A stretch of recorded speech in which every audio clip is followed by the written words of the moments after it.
نبی والے نبی سے بڑھا وقار سخن، یہی سخن ہے حقیقت میں تاج دار سخن۔ السلام علیکم ورحمۃ اللہ وبرکاتہ۔ وقار سخن کے ناظرین کی خدمت میں یہ خاکسار سلیم امروہی اپنے اہل بیت ٹی وی کے تمام ناظرین کی خدمت میں ایک بار پھر حاضر ہے، آپ کا پسندیدہ پروگرام وقار سخن لے کر۔ اور آج کے اس وقار سخن میں ہمارے ساتھ ایک بڑی اہم شخصیت ہیں جن کے ساتھ ہم چاہتے ہیں کہ ان کے ساتھ کچھ گفتگو کی جائے، اور اس شخصیت کا نام ہے پروفیسر کلیم اصغر، جو اس وقت ہمارے جامعہ ملیہ اسلامیہ جو دہلی میں، ہندوستان کے کیپٹل دہلی میں سینٹر یونیورسٹی جامعہ ملیہ اسلامیہ جو بڑی مقبول یونیورسٹی ہے، اس میں فارسی ڈپارٹمنٹ کے صدر ہیں، یعنی شعبہ فارسی کے آپ صدر ہیں، head of the department of Persian, اور ساتھ ہی ساتھ آپ کی بڑی خدمات ہیں، ان گنت کتابیں منظر عام پر آ چکی ہیں۔ حج کر کے جب آپ واپس آئے ہیں تو یوں تو آپ کے مذہبی جو خدمات ہیں وہ بھی اپنی جگہ ہیں، ایک بہت اچھے ذاکر بھی ہیں، آپ مرثیہ پڑھتے ہیں تحت الاسخانی میں، اور اس کے ساتھ ساتھ آپ سیمینارز میں، کانفرنسز میں مستقل جاتے رہتے ہیں، اور فارسی زبان پر جو آپ کو عبور ہے اور فارسی کے حوالے سے جو آپ کا کام ہے اس کے حوالے سے ان گنت کتابیں آپ کی منظر عام پر آ چکی ہیں۔ ہم چاہیں گے ان سے کچھ گفتگو کی جائے۔ ڈاکٹر صاحب، ہم اپنے اس پروگرام وقار سخن میں آپ کا استقبال کرتے ہیں، بہت شکریہ، آپ کا خیر مقدم کرتے ہیں۔ تو ڈاکٹر صاحب، ہم چاہتے ہیں کہ ہمارے ناظرین کو سب سے پہلے ہمارا بنیادی سوال یہ رہتا ہے کہ جیسا کہ مجھے معلوم ہے اور میں نے بتایا اپنے ناظرین کو کہ سنبل میں آپ کے باپ دادا اور آپ کا آبائی وطن وہاں آپ پیدا ہوتے ہیں، تو اس آغاز میں جو وقت گزرتا ہے، یہ ابتدائی تعلیم یا تعلیمی سفر جو رہتا ہے وہ کہاں سے شروع ہوتا ہے اور کیسے کیسے یہ منزلیں طے کرتے ہوئے آپ آگے بڑھتے ہیں، ذرا سا بتائیں۔ بہت بہت شکریہ جناب سلیم صاحب کہ آپ نے خاکسار کو اس قابل سمجھا اور مجھے یہ موقع دیا۔ سب سے پہلے تو میں ناظرین کی خدمت میں سلام عرض کروں گا، اور میں آپ کا بہت بہت شکر گزار ہوں آپ کے چینل کا، اور میں اس کو دیکھتا بھی رہتا ہوں اور بڑا اچھا لگتا ہے، بڑا اچھا آپ کا پروگرام ہوتا ہے۔ اس پروگرام میں کسی کو یہ موقع ملے تو یہ اس کے لیے باعث فخر ہے سلیم صاحب۔ شکریہ۔ جیسا کہ آپ نے عرض کیا کہ آپ کا یہ سفر کہاں سے شروع ہوا، کب شروع ہوا، کیسے شروع ہوا، اور یہ ابتدائی دور کیا کیا اس میں مشکلات پیش آئیں۔ جی، تو سلیم صاحب، میں عرض کروں آپ سے کہ جب میں اپنی داستان اپنے بچوں کو سناتا ہوں تو مجھے رونا آ جاتا ہے، اس لیے کہ میں تقریباً آپ یہ سمجھ لیجئے کہ 1973 کی میری پیدائش ہے، جی، اور میں نے 1985 میں 8ویں کلاس پاس کی، اور جیسے میں نے اپنی 8ویں کلاس پاس کی تو میرا مذہبی رجحان بہت شروع سے رہا، اور جیسے مولانا قلب عابد صاحب، اس موقع پر سنبل اور سرسی کا کوئی فاصلہ نہیں ہے، جی، تو وہ مجلس پڑھنے آتے تو میں والد صاحب کے ساتھ ضرور جاتا تھا۔ تو بچپنے سے نماز وغیرہ کا بھی بہت زیادہ شوق تھا، جو الحمدللہ آج بھی جاری ہے۔ تو اس میں مجھے یہ ہوا کہ بھئی نہیں، مجھے بھی مولوی بننا ہے، اور میں مولوی بننے کے لیے جانا چاہتا ہوں۔ تو میرے والد کے ماموں، جسے ہم ماموں کہتے ہیں، موجی سنبلی صاحب، ارے بہت بڑے شاعر بھائی، سنبل کا نام آتے ہی شعراء کی اگر حوالے سے اگر ذکر کیا جائے تو موجی سنبلی صاحب صفحے اول کے ان شعراء میں، رسائی ادب میں جن کی بہت خدمات ہیں، ان کا نام نامی آتا ہے۔ آپ کے ماموں ہوئے؟ وہ میرے والد صاحب کے سگے ماموں تھے، تو میں بھی ان کو ماموں ہی کہتا تھا، اور وہ بھی مجھے بھانجے کی طرح بالکل کرتے تھے۔ تو انہوں نے کہا کہ ٹھیک ہے، میں ان کو لے کر کے نام نوگاما جاتا ہوں، اور وہ مجھے لے کر نوگاما آئے، اور آنے کے بعد میں انہوں نے عالیہ جعفریہ میں میرا ایڈمیشن کرا دیا، مدرسہ عالیہ جعفریہ میں۔ اور بہرحال میں وہاں کچھ دن رہا، اور بدقسمتی سے میرے والد کا اسی دوران تقریباً 1.5-2 مہینے بعد انتقال ہو گیا۔ تو آپ تو بہت چھوٹے رہے ہیں؟ جی، میں بہت چھوٹا تھا۔ اس کے بعد جو زندگی کا گزری ہے تو وہ بہت ہی عجیب و غریب، ماشاءاللہ سے 7 بہن بھائی، سب سے بڑے بھائی بھی اتنے بڑے نہیں تھے کہ، بہرحال وہ والد صاحب ٹیچر تھے تو والد صاحب کی جگہ والد بھائی کو سروس ملی، انہوں نے ہم کو بالکل والد کی طرح سے پالا۔ اچھا، بڑے بھائی نے؟ جی، بڑے بھائی نے۔ اور پھر وہ ہم نوگاما تقریباً 1 سال رہے، کچھ حالات اس طرح کے بنے کہ بھئی نوگاما نہیں رک پائے ہم، تو پھر ہم واپس وطن آ گئے. وہاں سے پھر ہم لکھنؤ گئے سلطان المدارس. اچھا یعنی ایک مدرسے سے دوسرے مدرسے جی.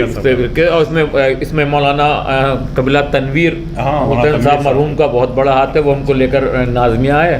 وہاں خیر ایڈمیشن نہیں ہو پایا تو سلطانیہ میں انہوں نے ہمارا ایڈمیشن کرایا. تو وہاں پھر ہم پڑھتے رہے. ظاہر سی بات ہے بھائی والد صاحب کی جگہ مطلب بھائی ہماری پوری سرپرستی کرتے رہے, اور اس کے ساتھ ساتھ ہم نے ساتھ دنیاوی تعلیم بھی لی, اس کو نہیں چھوڑا. میں ابھی یہاں رک کر ایک بات تمام ناظرین سے کہنا چاہوں گا کہ دیکھیے دینی تعلیم بھی لیجیے, دنیاوی تعلیم بھی لیجیے, دونوں تعلیم کو ساتھ لے کر چلیے. دین اور دنیا دونوں ضروری ہیں, تبھی کامیابیاں ہیں. بہرحال وہاں اپنی منازل طے کرتے رہے اور شیعہ کالج سے BA کیا اچھے نمبروں کے ساتھ. اور پھر اس کے بعد میں ہم نے MA لکھنؤ یونیورسٹی سے فارسی میں کیا, فرسٹ ڈویژن.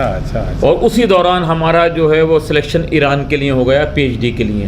ارے ماشاءاللہ. وہاں پر ایک ایرانی تھے ابراہیم حسنی کر کے, وہ لکھنؤ یونیورسٹی آ کر کلاس لیتے تھے. تو انہوں نے فارم بھروایا ہم کو ایمبیسی کا, ہم نے فارم بھرا اور ہمیں انٹرویو کے لیے کال ہو گئی ایمبیسی میں.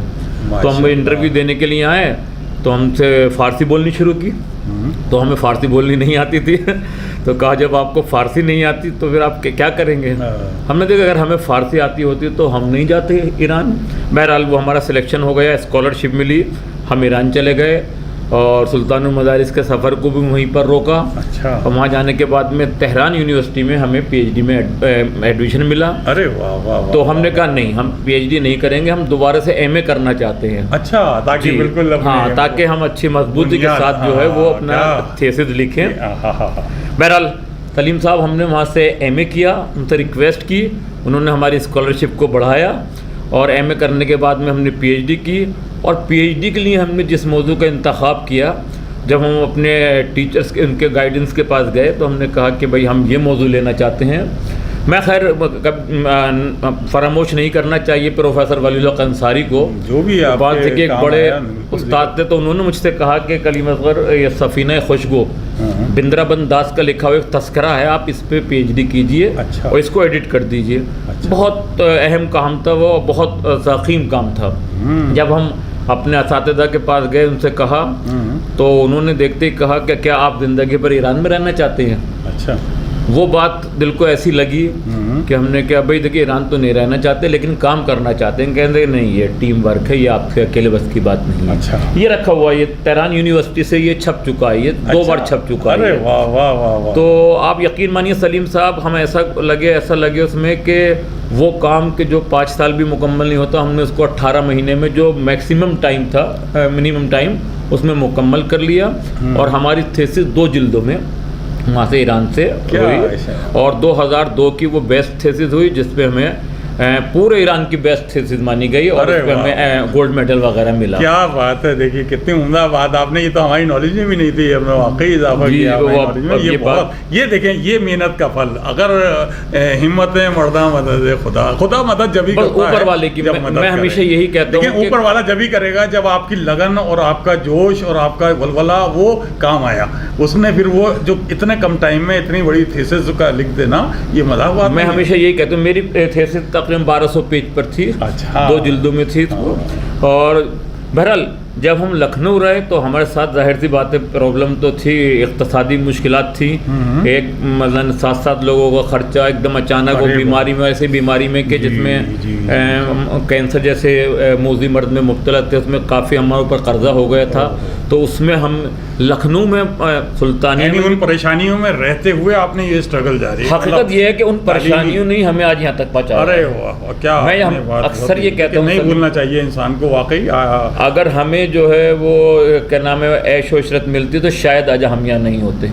بہت بڑی بات کہی ہے آپ نے. یہ ہمارے ناظرین کے لیے ایک پیغام ہے کہ جو بچے اس وقت دیکھ رہے ہیں ہمارا پروگرام, یہ دیکھیں کہ آج جس سیٹ پر پروفیسر کلیم اصغر صاحب جو head of the department Persian Jamia Millia Islamia کے عہدے پر موجود ہیں, انہیں ایسے ہی نہیں مل گئی ہیں عظمتیں, ایسے ہی نہیں. انہوں نے بتا رہے ہیں آپ کہ کس طرح سے اسٹرگل کیا, کتنی محنت کی ہے, کن حالات میں اپنی تعلیم کو جاری رکھا ہے. اور نہ صرف جاری رکھا بلکہ جو اساتذہ کہتے ہوئے نظر آئے کہ یہ موضوع بہت بھاری ہے, اس پر ریسرچ کریں گے آپ تو اس کے لیے تو ٹیم ورک